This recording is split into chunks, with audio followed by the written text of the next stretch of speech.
It's time now to meet my After Five guests on the programme. I'm delighted that they joined me. It's Ricky Webber and Adam Wilmot. They are writers of a new magazine, a new comic, I should say, not a magazine, a comic, which has just come out in Swansea called Copperopolis. And thanks, guys, for coming along to see me. Thank you. Come and talk to me, guys. Hi. Come close to that black thing, which is called the microphone. Right, okay. So tell me then, how did the idea start? Where did this all come from? It was Pete's idea, really. Our chairman, he and Mark, our other co-founder, he works in the comic shop in Swansea. Right. And he and Pete would regularly talk, and they were always just discussing the fact that there is no local comic in Swansea. And they just put out a little flyer asking for people who were interested, and we all applied. There was about 22 people turned up for the first meeting. I think there's now six other people. So we've thinned the ranks a little bit, but yeah, we've been going for about nearly 5 years. Right. So that's Adam and Ricky. Tell me, tongue in cheek. I thought it was when I read it. Is it meant to be tongue in cheek? Yes, it is very tongue in cheek. We tried to get as much of like colloquialisms in it from even the cover with the dragons, is it? Yeah. So yeah, tongue in cheek is a good explanation of it. You'll notice the button are singing Badfinger's greatest hit as well, actually. So we try and slip as much in there as possible. Well, I thought the mayor of Copperopolis resembled a couple of council people I knew. Any sort of ideas there? Apparently it's supposed to be Richard Burton, actually. They're always trying to slip people in like that. So Richard Burton is the mayor of Copperopolis. And of course the panoramic view shows the Mumbles Point as well, doesn't it? Yes. Yeah. In issue 2, there'll be much more of Swansea shown. Yeah, unfortunately we can slip it in. Yeah, so it'll be more of what we know as Swansea, just with a little bit of a slanted take on it. So, and the inspiration really is kind of anything to do with superheroes or things like that, is it? Yes, mythology, anything Celtic, Gaelic, anything like that as well thrown in. Yeah. So we wanted superheroes of our own, really. I see what you mean. Yeah, okay. How do you sort of fund something like that? It must cost you money to sort of put that together, surely. Millions. It's all on our own back. We used to just take. We used to take subs when we first started. We'd put because we meet in a pub. We used to just put a box on the table, and when you came back from the bar, you checked whatever change you had in. If you had any change. If you had change. So from that it developed. We've run workshops for the museum and Communities First in Port Tennant, and that money goes in, and it has helped us expand a bit more. And then anything we make actually goes back into the group. We're non-profit. We're non-profit, so when we sell stuff, it goes back into the group for the next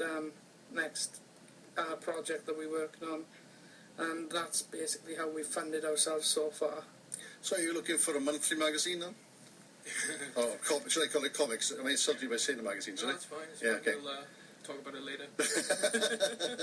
We're looking for that, but at the moment, I mean, we're still finding our feet. I mean, we've not had a proper first issue of a sequential story. It's always been ash cans and examples and works and things like that. But now we've got the money and the time and with the direction as well.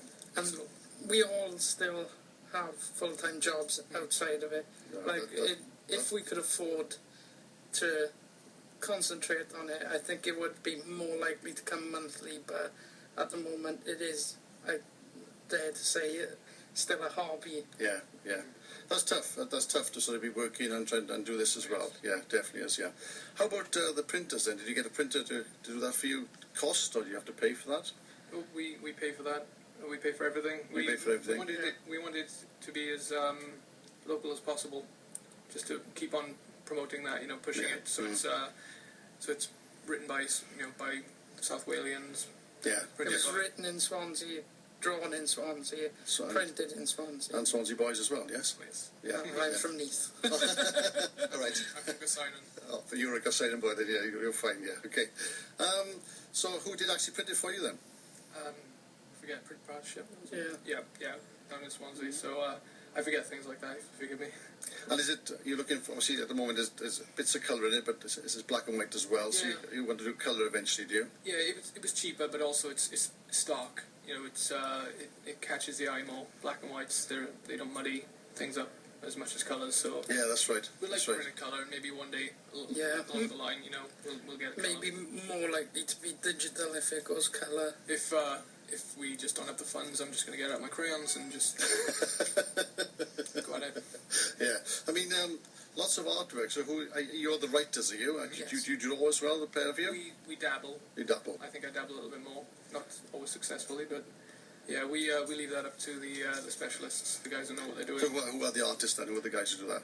We got Pete. Pete Taylor. Pete Taylor, yes, he's the guy. He was one of the founders as well, wasn't Yeah, he, Pete one of Taylor? the founders. Yeah.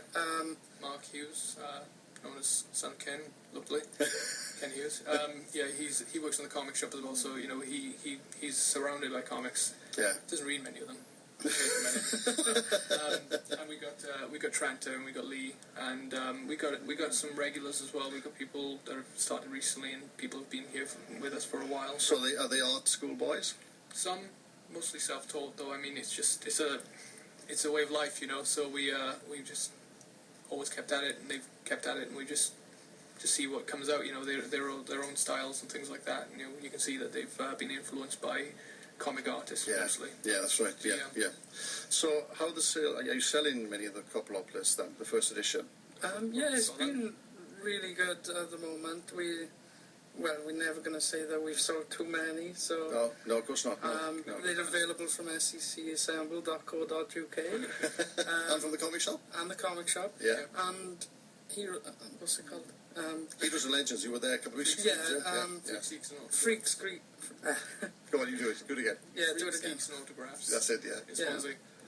Yeah, and that's available from there. It's available from the comic shop. And I think you were down at Heroes and Legends the other day in Markham Castle, did you? I mean, Yes? Steve's great. He supports us. I mean, he's obviously another local guy. Yeah. And we love his store as well, because there's toys everywhere. Did you sell many there? Yeah, we done pretty well there.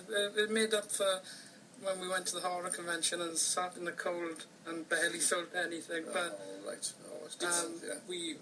We enjoy the day anyway. We go up to Wrexham sometimes. We go to Cardiff.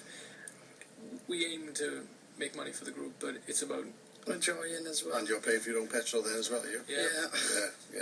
Which is always fun. Well, it's excellent, you're doing it. It's great stuff, It's obviously, I hope it's sort of going to take off for you and really make a go of it for you. The future obviously is going to be another edition sometime in the future then, yes?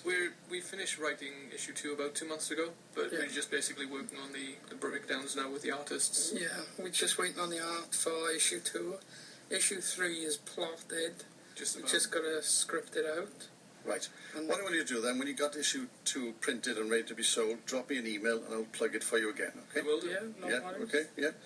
Talking about, now, Comic Heroes yourself, is there one you got yourself? Is it something you really like to read and you followed over the years? Yes, yeah. I mean, when I was, you viewers can probably see, I'm not the widest guy in the world, but when I was little, I used to be a chubby, curly, blonde-haired Batman. My mum would pry the Batman costume off of me. So yeah, it was always Batman from day one. And you, Ricky?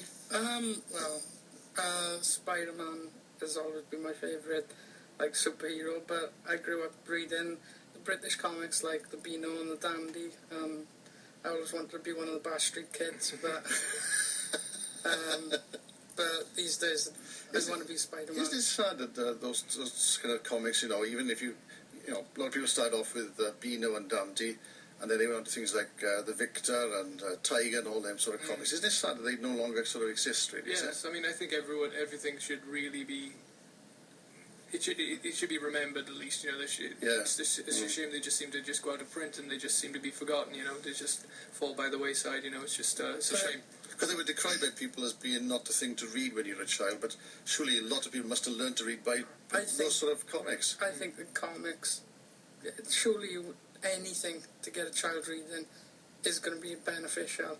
If you want to get them reading a comic, and then they'll go on and read from that, they'll gain a love of reading, go on and read The Hobbit and whatever else they can get their hands on. You've just got to encourage any type of reading. And that's not there anymore. So that's a great pity, isn't it? Yeah, it is. It is, yeah. So, What do you think of the films of these superheroes then? What do you think of Batman films and Spider-Man films? Do you like them? Oh, we make it an annual event, actually. Oh, right, okay.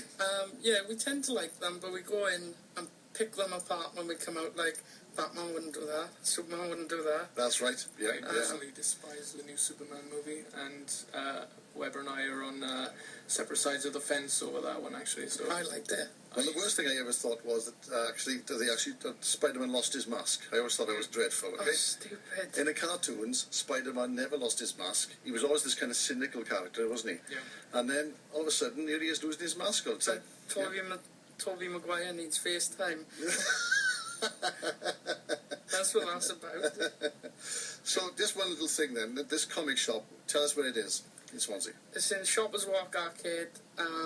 It's opposite the Grand Theatre, and Right. you walk through it, and it's just on the right. Now, I walked past it on Saturday, and it's absolutely full of different types of comics, superhero comics. It's a fantastic shop. So, if something anybody wants to get to knowledge of that sort of superhero stuff, that's the place to go, isn't it, I think? you'll know the right place There's because also- there's a guy scowling at you from But it's not just about superhero comics. You'll find Peanuts and child-friendly comics and more mature comics like the boys. The Boys, Preacher, and things like that. It is a wide range. It's not. Comics aren't just about superheroes these days. No, they're not. No, you're right. And I'd recommend anyone picking up Saga. That's the best at the Or moment. Walking Dead. Yeah. Oh, right, it goes that far, does it, yeah? Yeah. Oh, yes. Good stuff. Okay, then, well, thanks for coming to see me this afternoon. Thank you. Do you like talking to you? That's Ricky Webber and Adam Wilmot of the Copperopolis comic. Thanks for coming to see us. Thank you. Cheers Okay. now. Thank you.